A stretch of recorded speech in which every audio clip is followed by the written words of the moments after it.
Yeah, I thought today's match was really good, but I went in, I guess, just really focused because I knew how good of a player she was. So I'm really happy with the result. Yeah.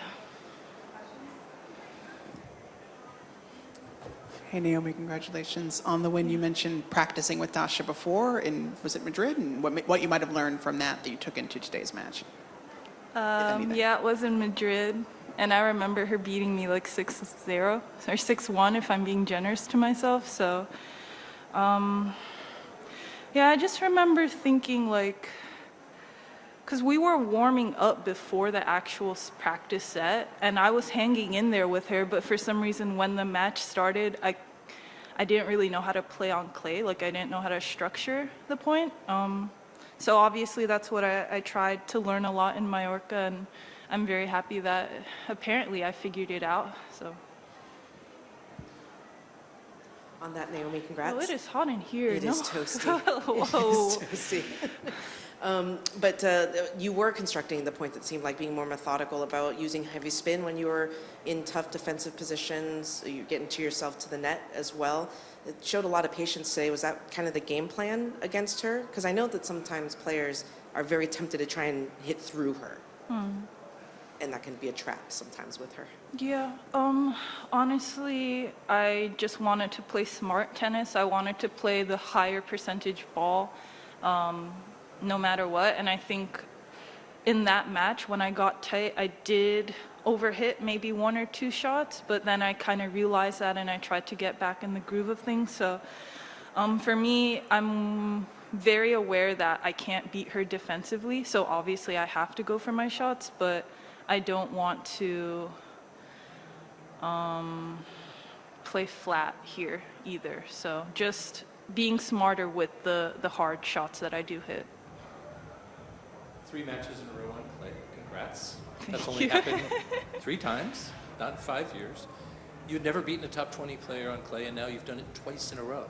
Is there a connection between being away from the game and growing and learning and to what's happening now that's unprecedented for you? Not unprecedented. Yeah, I mean, I think, I'm very grateful to be back. I'm very grateful to be healthy because I know how much hard work it took for me to be here. And also, I'm just very inspired by the players that I'm watching now. I'm watching a lot of tennis, and I'm kind of, I wish with my whole heart to be where they are. So I'm doing whatever it takes, and I don't know, I feel like I'm just clawing my way back to hopefully where I think I belong.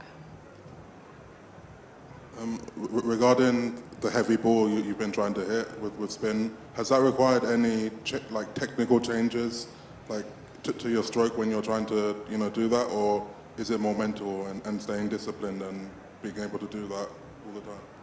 It's definitely more mental because I could always do it. I'm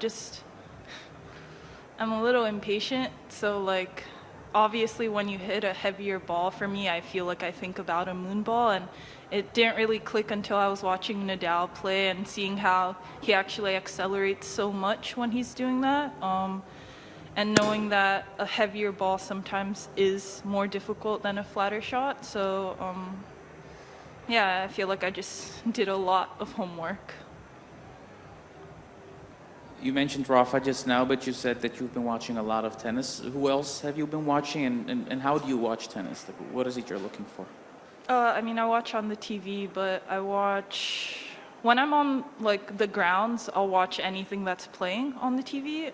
So before I played, Iga was on the TV, so I watched her.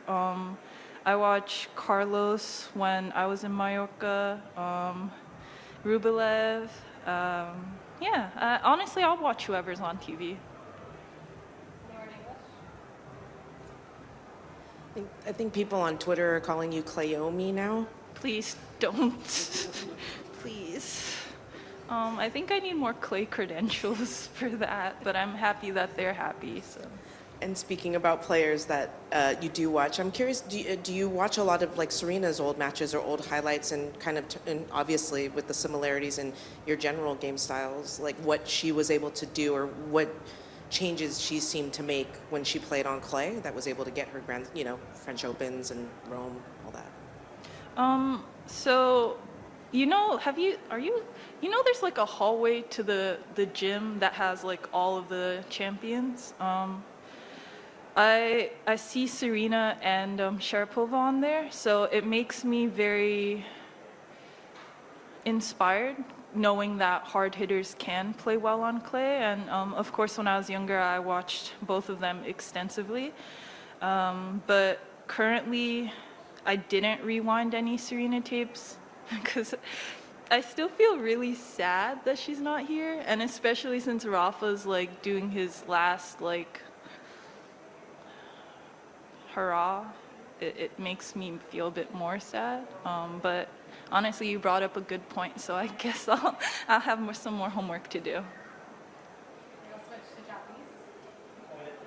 ありがとうございます。ちょっと日本語だと難しいかもしれないんですけど、はい、今日笠木菜さんがいいショットを決めるたびに拍手していて、はい、すごく冷静で余裕があるように見えたんですけど、シャイちゃんを産んでから出産してから試合中のメンタリティだったり、テニスに向かう姿勢であったり何か変化チェンジはありましたか？ Yeah, I think definitely during the match, of course, when she hit great balls, I congratulated her.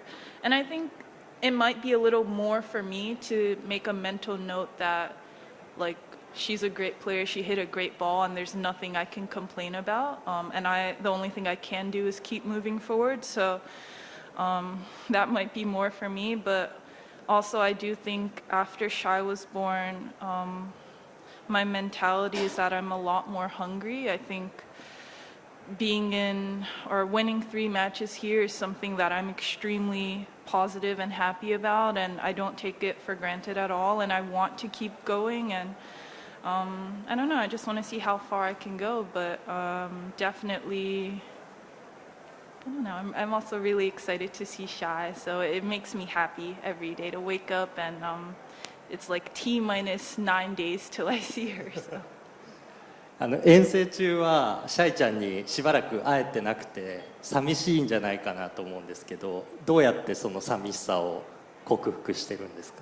Oh, I mean, I FaceTime her a lot. I get a lot of videos. She knows how to like kiss the phone. So like if I like FaceTime her and I go, then she'll kiss the phone back. So I don't know, it's really cute. I don't feel like I'm missing too much because I'm getting so many updates. Yeah. 最後に、試合中にベンチでノートブックメモをよく見てるのと思うんですけど、何が書かれてるんですか？何をチェックしてるんですか？ Well, I'm not going to tell you exactly what's in my book, but I just keep a lot of they're like affirmations. They're things that I want to accomplish during the match, and then I'll write down things that I observe during the match. And for me, it's helpful because I get distracted easily, so it kind of keeps me on task. Cool. Thank you. Arigato.